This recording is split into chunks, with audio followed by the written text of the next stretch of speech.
नमस्कार विद्यार्थियों, एक बार पुनः स्वागत है अपने YouTube चैनल मॉडल स्कूल आसीन। पिछली हमने क्लास में डिस्कस किया था refraction of light a natural phenomena, जिसमें हमने रिफ्रैक्शन की डेफिनेशंस और उसके एक लेबोरेटरी उसका एक्सप्लेनेशन और उसका एक हमने एक्सपेरिमेंट के तौर हिसाब से समझा दिया था उसमें कि कैसे होता है रिफ्लेक्शन ऑफ लाइट। तो यहाँ पर अब हम उससे आगे बढ़ाते हैं। नेक्स्ट अपना टॉपिक रहता है द लॉ ऑफ रिफ्लेक्शंस। अब जैसे लॉ ऑफ रिफ्लेक्शंस थे सेम टाइप में यहाँ लॉ ऑफ रिफ्रैक्शन को हम डिस्कस कर लेते हैं, क्योंकि जब भी कोई भी लाइट रेज का रिफ्रैक्शन की फिनोमेना होगा तो वहाँ कुछ न कुछ रूल्स का वो फॉलो करता है। तो इसको हम डिस्कस कर लेते हैं कि फर्स्ट लॉ ऑफ रिफ्रैक्शन के according to the incident rays, the refracted rays and the normals at the point of the incidence all lies in the same plane। कि जो रिफ्लेक्टेड जो इंसिडेंट रे है, जैसे कि यहाँ अकॉर्डिंग टू दिस डायग्राम कि ये एक इंसिडेंट रे है जो कि ए और ओ है, और रिफ्रैक्टेड रे इसके बाद इस पॉइंट से, ठीक है, यहाँ एयर मीडियम है, यहाँ ग्लास है, तो इस पॉइंट से जब ये रिफ्रैक्टेड होती है, रिफ्रैक्टेड होना बेंड होना, लाइट को बेंड, लाइट रेज का बेंड होना और इससे पास थ्रू होना, तो जब ये इस पॉइंट पे रिफ्रैक्टेड होगी तो उसके बाद इसको क्या कहेंगे, ओ से बी तक रिफ्रैक्टेड रेज जो बेंड हुई है, पहले सीधी जाने वाली थी, थोड़ी सी बेंडी टुवर्ड्स द नॉर्मल। तो incident rays, refracted rays and the normal. Normal means इस ग्लास स्लैब्स के 90 डिग्री एंगल पर जो एक लाइन खींचते हैं अपन, इसको बोलते हैं नॉर्मल एन, और मैं लिख देता हूं यहाँ पे नॉर्मल। तो all are lies in the same plane, ये सभी एक ही प्लेन में होंगे, ऑलवेज भी इन सेम प्लेन। मींस जैसे ये ग्लास स्लैब ऊपर है तो ये नीचे, जैसे ये पेपर मान लो इस ब्लैक बोर्ड पर, तो ये सभी इस ग्लास से इधर ही है, पेपर प्लेन पे ही है, ठीक है ना, ऊपर की तरफ नहीं है, ठीक है, ये ध्यान रखिए। All lies in same plane, this is called first law of refraction. Means समझ गए ना।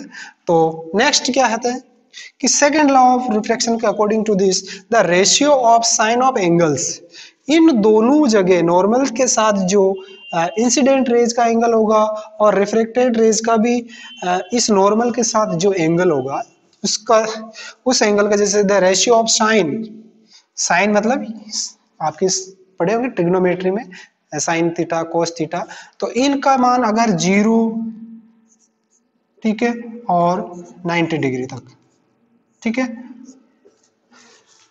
तो इस कंडीशन में क्या होगा, the ratio of sine of angles of the incident to the sine of angle of refraction, ये तो हो गया आई एंगल ऑफ इंसिडेंस और ये रिफ्रैक्टेड एंगल ऑफ आई, इन दोनों का जो आपके जैसे ये आप देखिए वापस, इन दोनों का जो रेशियो होगा, ठीक है, वो ऑलवेज भी एक कांस्टेंट नंबर, ठीक है। क्या जब भी इसको आप सोल्व करेंगे, इनकी वैल्यू रखेंगे, जैसे साइन आई की जगह 30 डिग्री है, साइन आर की जगह 40 डिग्री, जो भी आप मिले आपको, इन दोनों का जब डिवाइडेशन किया जाएगा तो एक नंबर आएगी कांस्टेंट नंबर, ऑलवेज भी है कांस्टेंट। कांस्टेंट का मतलब कोई भी फिगर नंबर, ठीक है, तो उसको हम क्या कह सकते हैं, एक प्योर नंबर आएगा, ऑलवेज भी है number, pure number, that is called, it will be always be a constant, ठीक है, that is called second law of reflection, और इसको स्नेल लॉ भी कहते हैं। एक साइंटिस्ट थे, देखिए छोटे छोटे आप इनको वर्ड को याद रखना, ये लॉ किसने दिया था, स्नेल साइंटिस्ट ने।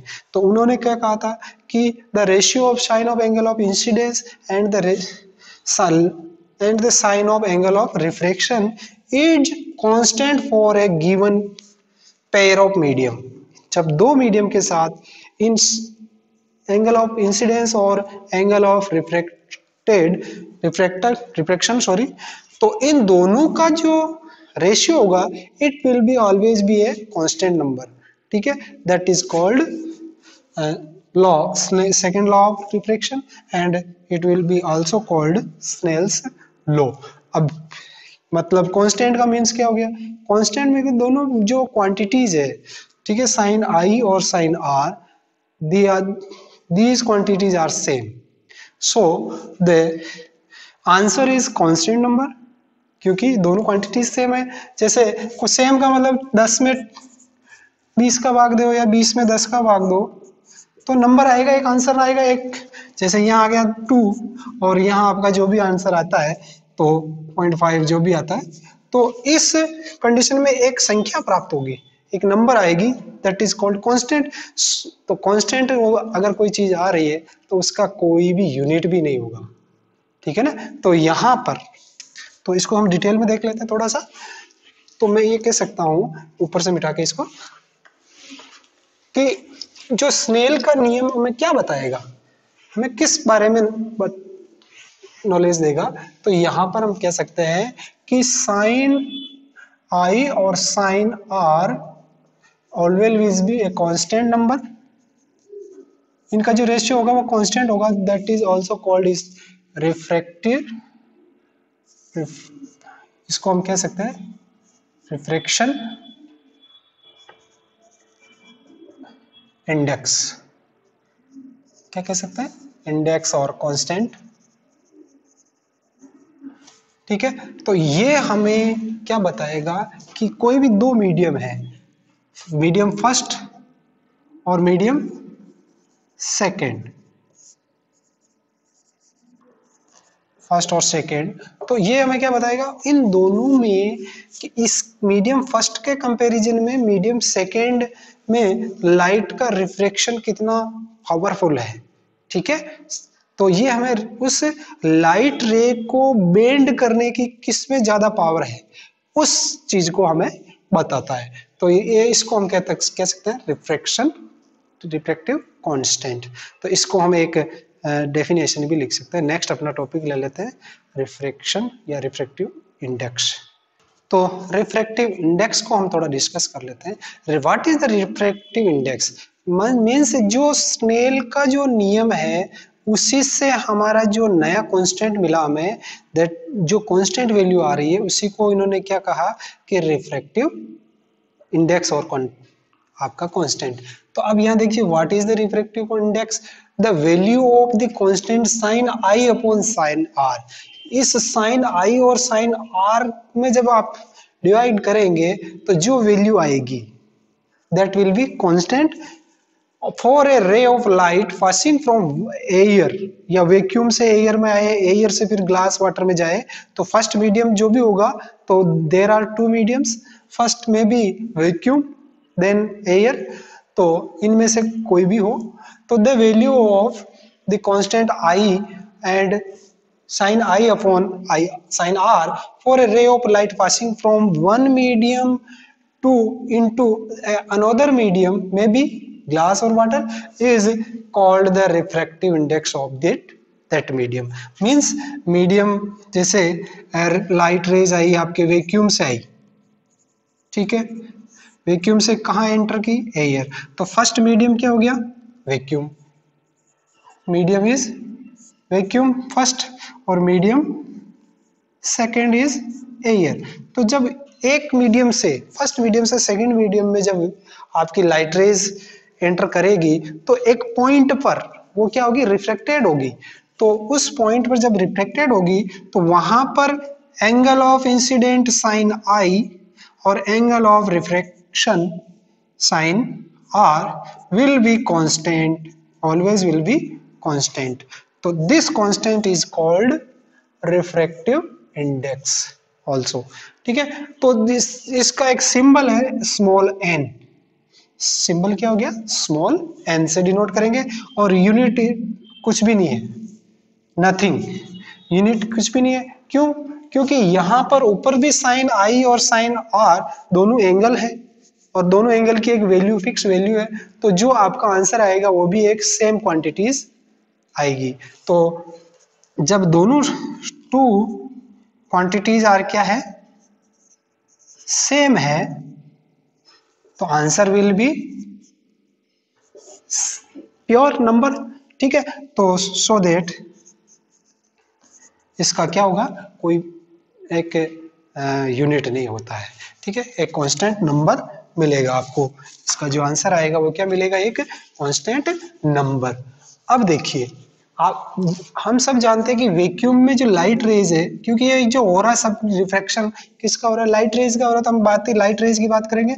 तो लाइट रे की स्पीड क्या होगी, फर्स्ट हम क्या मानते हैं कि वैक्यूम में इसकी जो स्पीड है वो मैक्सिमम आती, जो 3 इंटू 10⁸ मीटर पर सेकेंड।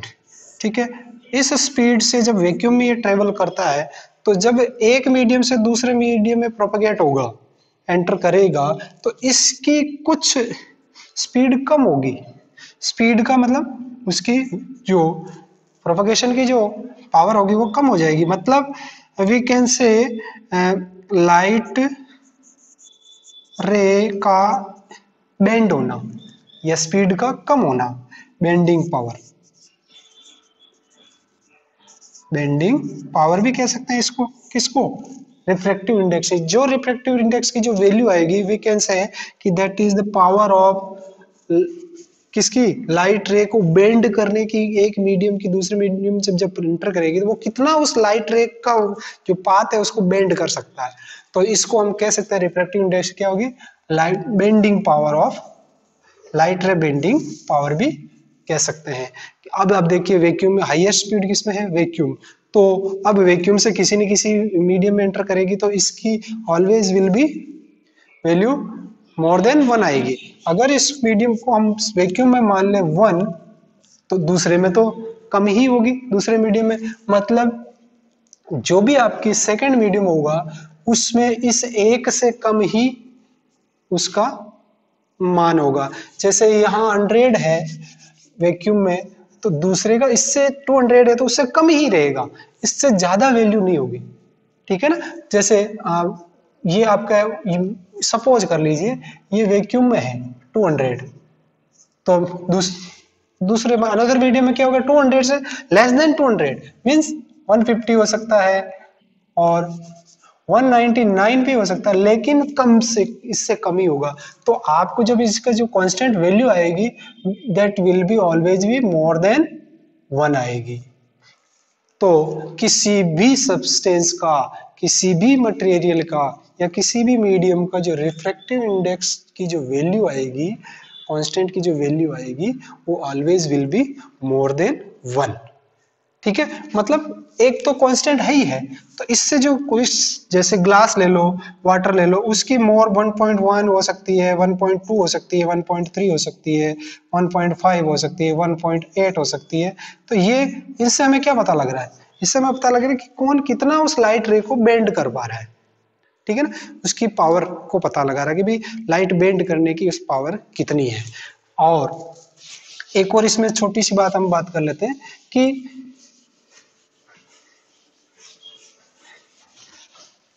रिलेटिव, ठीक है, रिलेटिव रिफ्रैक्टिव इंडेक्स क्या होगा। मतलब इसका यह है कि मीडियम 1 और मीडियम 2, ठीक है, इन दोनों में जैसे मीडियम 1 में उसका रिफ्रैक्टिव इंडेक्स की वैल्यू कितनी है, रिफ्रैक्टिव, और मीडियम 2 में उसकी वैल्यू के, इन दोनों मीडियम की कंपेरिजन जब हम करते हैं कि भी दो मीडियम, मतलब यहां पर वैक्यूम नहीं होना चाहिए कुल मिला के। ठीक है, तो उस कंडीशन को हम क्या कहेंगे, रिलेटिव जो वैल्यू आएगी कांस्टेंट तो होगी, that will be also constant, but that is called relative refractive index। Okay, अब आगे बढ़ते। थर्ड एक और पॉइंट इसी में आता है कि एब्सोल्यूट रिफ्रैक्टिव इंडेक्स क्या होगा। एब्सोल्यूट रिफ्रैक्टिव इंडेक्स, तो एब्सोल्यूट में देखिए ये होगा कि पहला आपका इसमें ऑलवेज विल बी जो मीडियम होगा वो होगा वैक्यूम, और दूसरा आपका जो मीडियम होगा उससे अलग होगा।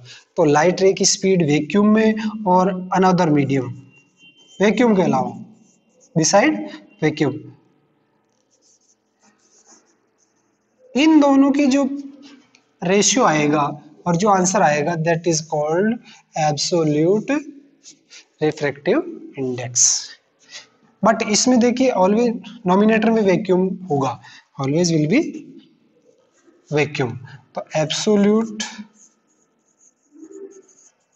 Refractive index we can say the ratio of the light rays, the speed of light rays in vacuum and the speed of light in another medium is called absolute refractive index। ठीक है, समझ में आ गया। तो इस तरीके से हम दो मीडियम का निकाल सकते हैं और कंपेयर टू वैक्यूम और अनदर मीडियम के बीच में भी अपन उसकी जो रिफ्रैक्टिव इंडेक्स को अपन कंप्लीट कर सकते हैं। तो इसकी वैल्यू ये ध्यान रखिए, जब भी एग्जाम में आए तो किसी भी मीडियम में उसकी रिफ्रैक्टिव इंडेक्स पूछे तो मोर देन 1 ही होगा। वैल्यू कितनी होगी?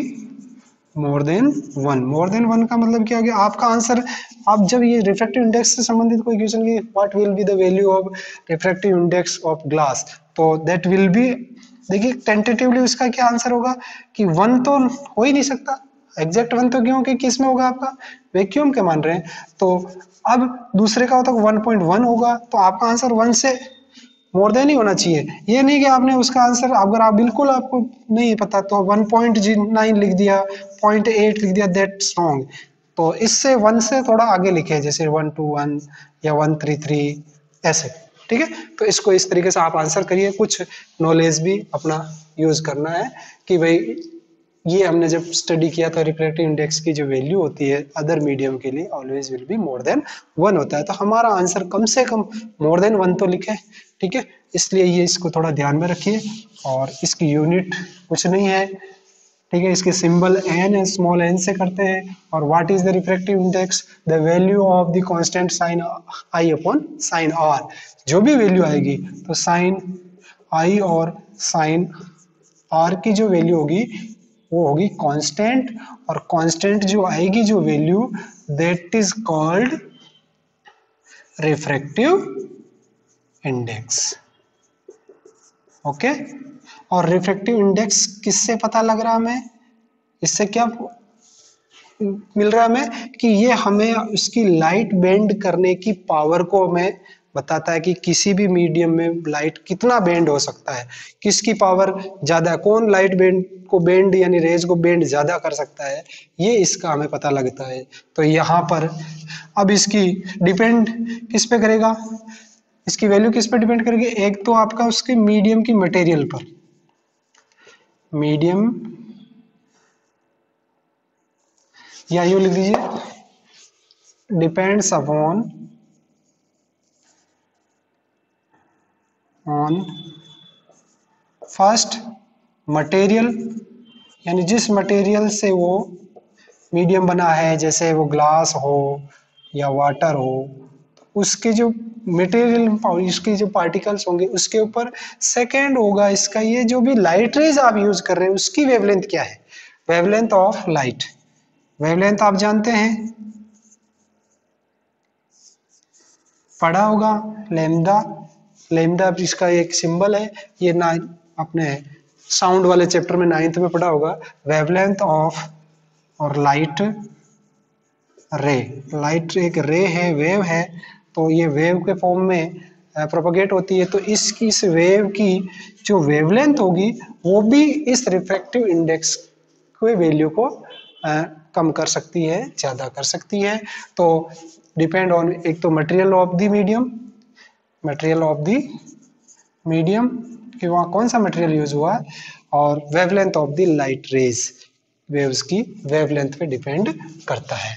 अब कुछ एक में एक छोटी सी टेबल बना देता हूँ, उसमें वैल्यू याद रखिए कि कौन कितना लाइट को बेंड करता है, किसका वैल्यू कितना होता है। कुछ एक आपको याद भी रखना है, क्योंकि ऑब्जेक्टिव टाइप क्वेश्चन में ऐसा पूछ सकते हैं कि what is the refractive index value of glass, of water, even और अदर जैसे सॉल्यूशंस हो, बेंजीन सॉल्यूशन, कुछ भी, ठीक है ना, जो उसमें लाइट प्रोपेगेट अगर हो रही है तो उसमें वो कितना बेंड हो रही है, कितनी पावरफुली बेंड हो रही है, ठीक है। तो इसको हम एक इंडेक्स के तौर पे यहाँ पर एक बना लेते हैं।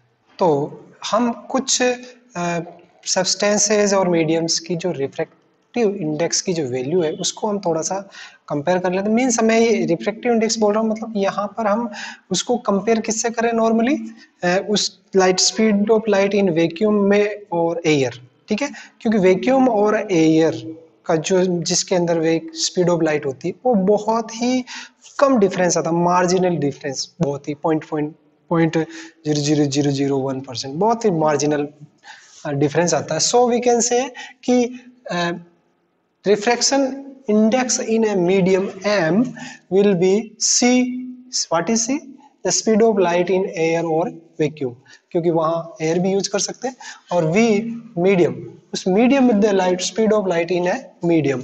तो इसका जो वैल्यू आएगा, जो भी आएगा, दैट विल बी कांस्टेंट, और कांस्टेंट और किसके कंपेयर में कर रहे हैं हम उसको, एयर और वैक्यूम के। So we can say that is called absolute refractive index. तो अब it will be always will be more than 1, because we can say air in air or vacuum it will be, if it will be 1, then the other medium that the speed of light is less than air or vacuum, so the value is always will be more than 1। Okay, तो ये value है। जैसे यहाँ पर अब कुछ materials है जिनकी सब्सटेंस मीडियम कह दो, सब्सटेंस कह दो, मटेरियल कह दो, तो यहाँ पर जैसे एयर की एब्सोल्यूट रिफ्रैक्टिव इंडेक्स वैल्यू कितनी है कि एयर की है 1.003। ओके, तो जब लाइट रेज एयर वैक्यूम से एयर में प्रवेश करेगी, एंटर करेगी, तो वो उसमें बहुत ही कम बेंड होगा, मतलब 1.0003, और हम किसको मान रहे हैं 1, और 1 और 1.003, तो यहाँ कितना डिफरेंस, मार्जिनल डिफरेंस आ रहा है, बस मार्जिनल डिफरेंस है। तो यहाँ पर हम कह सकते हैं कि इसको हम एयर भी कह सके और वैक्यूम भी कहें तो भी इतना कोई ज्यादा खास डिफरेंस नहीं है। तो अब आगे देखिए क्राउन ग्लास, इसमें थोड़ा ज्यादा डिफरेंस है, तो ये ज्यादा इसको एयर से ज्यादा ग्लास, ये उस लाइट रेज को ज्यादा बेंड कर रहा है, उसकी स्पीड को ज्यादा रिड्यूस कर रहा है, तो इस यहाँ वैल्यू 1.52। अब देखिए वाटर को देखिए इस 1.33, ठीक है, और फोर देखिए डायमंड 2.42, तो यहाँ देखिए इसकी वैल्यू हाईएस्ट है। तो जो डायमंड है उसकी एब्सोल्यूट रिफ्रैक्टिव इंडेक्स वैल्यू यानी कांस्टेंट की वैल्यू बहुत ही हायर है, तो इसीलिए आप देखिए डायमंड कितना शाइनिंग करता है, चमकता है कितने, तो क्यों, क्योंकि उसके अंदर जो लाइट रेज अंदर जाएगी वो बहुत ही बेंड कर देगा ज्यादा, तो वो चमकता है, शाइन करता है। तो उसकी रीजन क्या है, higher value of absolute refractive index, ठीक है। अब देखिए कि इसको मिटा देते हैं, ये आपको याद करनी है कुछ है कि ये 4-5 तो कम से कम मिनिमम ये तो याद करिए ही करिए, ज्यादा नहीं कर सके तो इनको, क्योंकि इसमें पूछा जा सकता है छोटा मोटा कि डायमंड, एक तो डायमंड इंपॉर्टेंट है, इसको याद कर लेना, और वाटर और एयर और ग्लास मोस्टली अपन इन्हीं मीडियम का यूज कर रहे हैं। तो यहाँ पर इन 2-3 मीडियम्स की आपको एब्सोल्यूट रिफ्रैक्टिव इंडेक्स वैल्यू याद करनी है। अब मैं ये कहूँ कि जैसे अपन बात करें कि डायमंड, ठीक है, जो भी आप इसका शेप समझो, ठीक है, इसका शेप आप बना सकते हैं जैसे आपको इसकी अलग अलग लेयर्स नजर आती है, कि इसकी वैल्यू है 2.42, तो इसका मीन्स क्या है, what is the means, what is the means, इसका मीन्स ये है कि ये जो डायमंड है ये उस लाइट रेज को ज्यादा बेंड कर रहा है, यानी उसकी स्पीड को रिड्यूस कर रहा है। ठीक है, तो स्पीड ऑफ लाइट यहां पर एयर और डायमंड, तो स्पीड ऑफ लाइट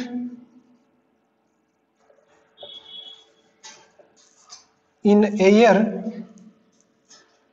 कंपेयर कर लेते हैं अपन एयर के अंदर और डायमंड के अंदर, तो इसमें तो ज्यादा होगी, मैक्सिमम होगी, और यहां पर क्या होगा, मिनिमम। ठीक है, अब मैक्सिमम होगी और मिनिमम होगी मीन्स क्या है कि इसका जो मीडियम है, अब मीडियम की बात कर लें तो मैंने अपने स्टार्टिंग में कहा था कि जो डेंस मीडियम और रेयरर मीडियम, तो जहां पर पार्टिकल्स ज्यादा पास पास होंगे, यानी पार्टिकल्स तो हम बोलेंगे मटेरियल के केस में, ठीक है, लेकिन यहां पर हम मीडियम की बात कर रहे हैं। ठीक है, मीडियम के बारे में बात करें तो उसमें वो मीडियम या सब्सटेंस किस मटेरियल से बना है, तो जो मीडियम यहां पर हम बात करेंगे कि ये उस को, जैसे एयर है, उस लाइट रेज को कम बेंड करता है, तो उसको हम कह सकते हैं कि वो लाइट का मतलब ऑप्टिक, तो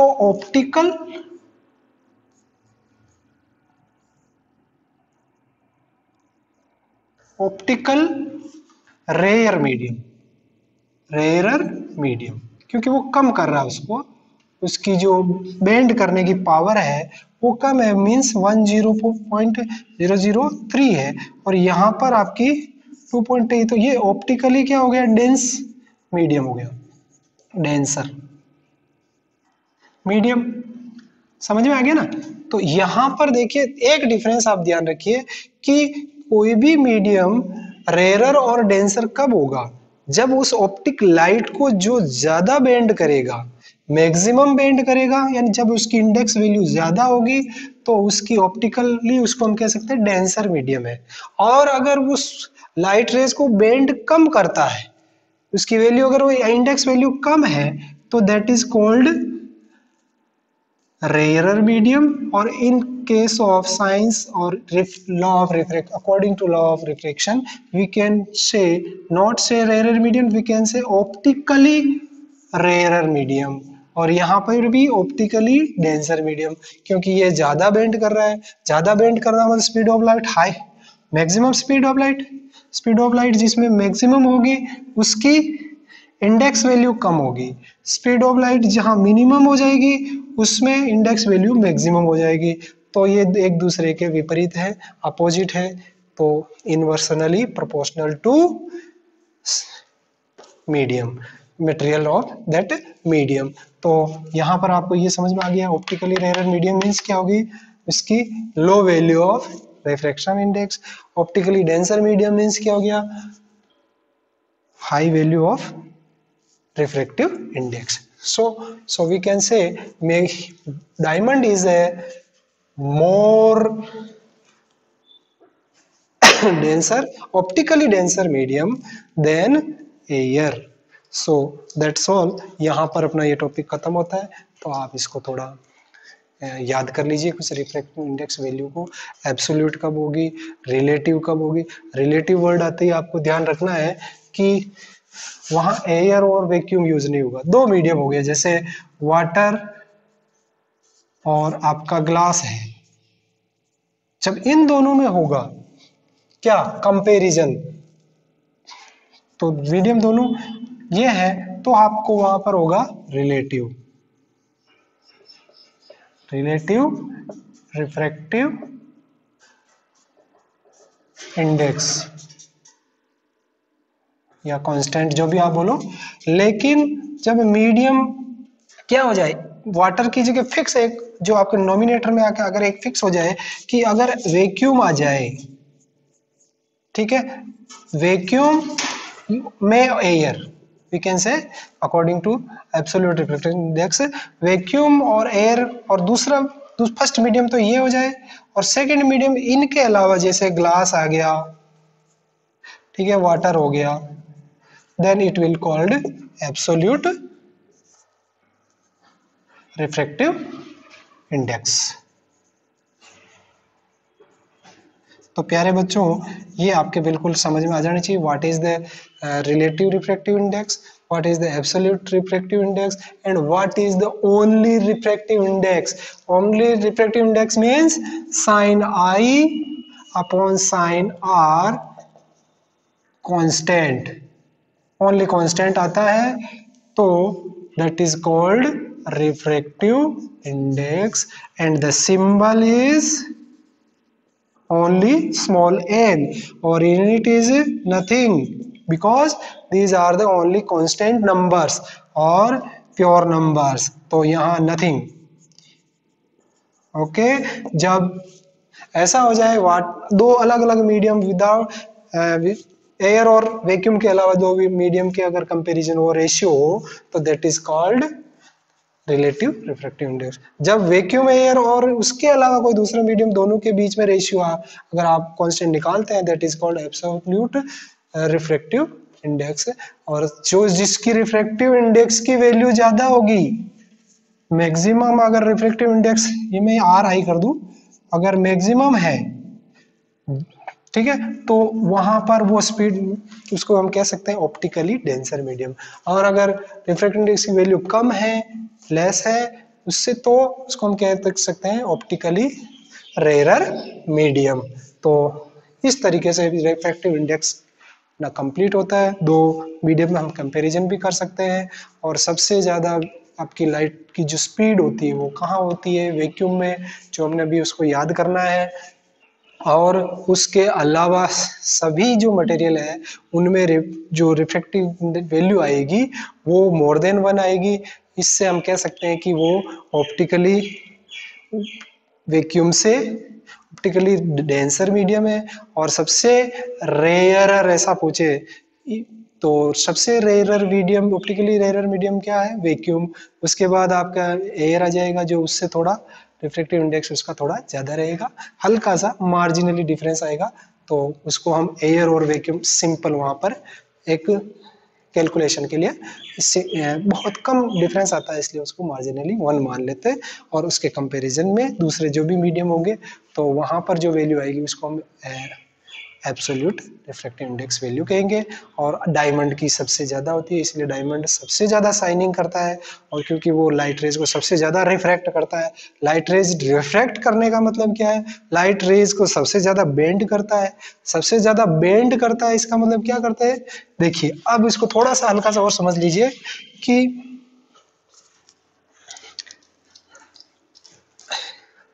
रेयरर मीडियम यानी ऑप्टिकली रेयरर मीडियम और optically denser medium.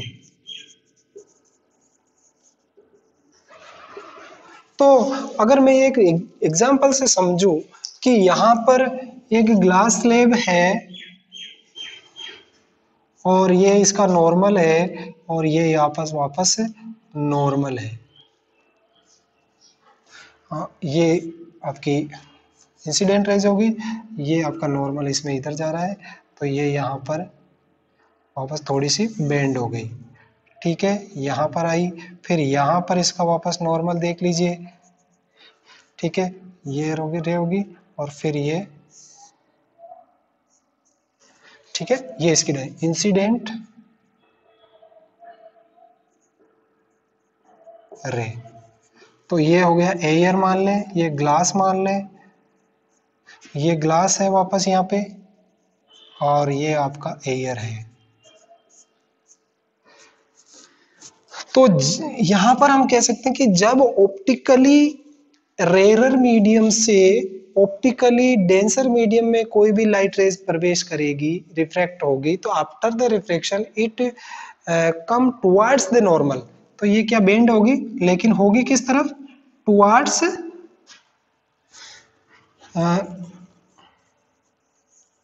Normal. Bend तो होगी, bands towards the normal. But जब रिफ्लेक्टेड होने के बाद वापस ये यहाँ से अक्रॉस आगे जाएगी, तो यहाँ पर वापस रिफ्लेक्टेड होगी. तो इस कंडीशन में क्या होगी, अवे फ्रॉम दी, दूर होगी, क्योंकि डेंसर मीडियम से वापस रेयर मीडियम में जा रही है, तो वापस इसकी स्पीड बढ़ेगी। स्पीड बढ़ेगी मीन्स इसकी क्या होगी, जो ऑप्टिकली, हम उसको क्या कहेंगे, ऑप्टिकली डेंसर मीडियम से या ऑप्टिकली डेंसर मीडियम से ऑप्टिकली रेयर मीडियम में जब लाइट रेज जाती है तो आफ्टर रिफ्लेक्शन ये नॉर्मल से दूर जाती है। आफ्टर रिफ्लेक्शन क्या होगी, नॉर्मल से ये वापस अवे होगी, दूर होगी, अवे फ्रॉम नॉर्मल, दूर हटेगी। ठीक है, तो इस कंडीशन में ये ध्यान रखिए कि रेयर से अगर डेंसर में जा रही है तो नॉर्मल के टुवार्ड्स द नॉर्मल के पास आती है, लेकिन आप denser medium, optically denser medium से ऑप्टिकली रेयर मीडियम में अगर जो रिफ्लेक्ट होगी तो ये नॉर्मल से दूर हटेगी। तो इसी को हम यहाँ पर रिलेट एब्सोल्यूट और रिफ्रैक्टिव इंडेक्स और आपका रिलेटिव रिफ्रैक्टिव इंडेक्स और रिफ्रैक्टिव इंडेक्स की जो ये सारी बातें हैं यहाँ कंप्लीट डेफिनेशंस कंप्लीट हो जाती है। तो प्यारे बच्चों खुश रहिए, पढ़ते रहिए। Thank you very much.